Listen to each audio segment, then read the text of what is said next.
Binulabog ng magnitude 6.9 na lindol ang lalawigan ng Cebu at naramdaman pa ang lakas ng pagyanig sa mga karatig lalawigan. Sa lawak po ng pinsala, nawasak po marami istruktura, gusali at mga bahay na pansamantalang nagpatigil sa kalakaran po dyan sa buong lalawigan.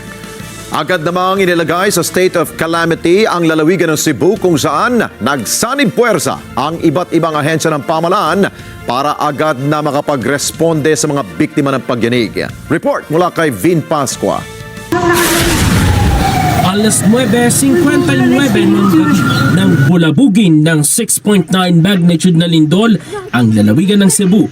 Batay sa report ng Philippine Institute of Volcanology and Seismology o PHIVOLCS, ang sentro ng lindol ay matatagpuan sa 17 kilometers hilagang silangan ng Bogo City at may lalim na 5 kilometro at tectonic origin.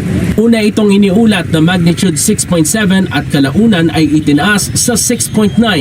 Naramdaman ang intensity 7 ng lindol sa Bogo City, Daan Bantayan, Medellin, San Remigio at Tabuelan sa Cebu. Intensity 6 naman ang naramdaman sa Murcia, Negros Occidental, Bantayan, Borbon, Katmon at Sogod sa Cebu. Umabot naman sa intensity 5 na lindol ang naramdaman sa ilang mga bayan sa Masbate, Negros Occidental, Bohol, Cebu, Cebu City, Lapu-Lapu City, Biliran Leyte, Ormoc City at Tacloban City. 12 lalawigan ang nakaramdam ng intensity 4 na pagyanig. Kabilang sa mga ito ang Albay, Masbate, Sorsogon, Capiz, Negros Occidental, Negros Oriental, Eastern Samar, Northern Samar, Samar, Southern Leyte, Zamboanga del Norte at Camiguin.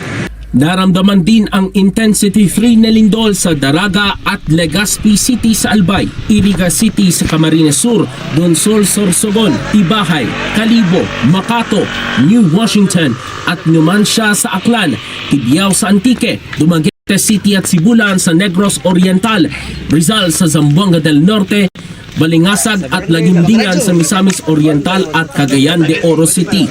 Umabot sa intensity 2 ang pagyanig sa Gubat at Huban, Sorsogon, Malay Aklan, Siraway, Zamboanga del Norte at Initao sa Misamis Oriental. Niyanig din ng intensity 1 na lindol ang Hinobaan, Negros Occidental, Siocon, Zamboanga del Norte at Tandag City sa Surigao del Sur.